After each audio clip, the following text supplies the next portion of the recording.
Hello, in this video I want to show you a few tricks which can improve how you use your Razer Viper Ultimate. And first thing is to go to your Windows settings and locate the mouse.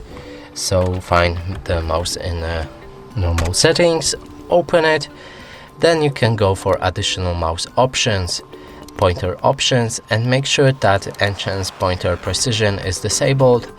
And right here I usually go for this 6 dots, and let's go 1 2 3 4 5 and 6, and here I will set it like that and apply the settings.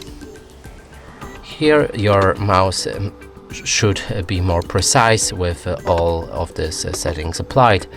Next thing is to download Razer Synapse from the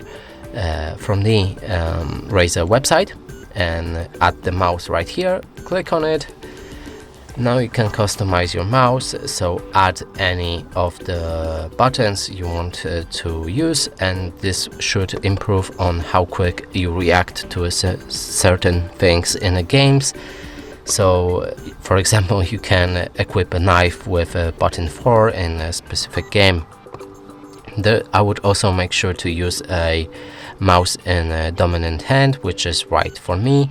If it's left for you, I would change it to that one. You can also go for performance and here enable sensitivity stages, and going for 5 is always too complicated for me, so I usually go for 2 or 3. 3 is most optimal, and first one I always use for browsing through my PC, and this sensitivity is set between 600 and 700. Second is for gaming, and here I use it about the 1000. Next one is around 1600, and this allows me to basically adapt to a specific game. Also pulling rate, which should be set to the maximum always, and that's 1000. It improves on how your mouse sensor refreshes, and that's very important. Lighting is not as much important, so I'm gonna skip it. There's a calibration which you can use a smart tracking, so if you don't have any specific mouse pad, I would use a normal smart tracking around the default settings, which is 2.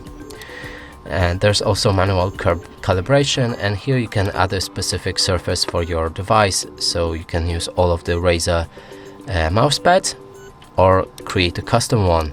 So go for start, and right here click left mouse button and move the mouse, and it should calibrate your mouse if you move it in a pattern shown on the screen right now. Now let go of the button and click again. Here we have our mouse mat set up, and you can also change the surface distance, so that's around 5 for me. Enable asymmetric cutoff, and here you can also change the landing distance. There's also a power, and here I would go for low power mode and enable it for 5%, and that works when your mouse is wireless. It will enter low power mode when it's around 5% of a battery charge. There's also enter sleep mode, which I would go for 15 minutes maximum. And that's all of the settings I would recommend to change for this mice. And that's it for this video. Hope you like it. Please consider subscribing to our channel, leave a like and a comment below.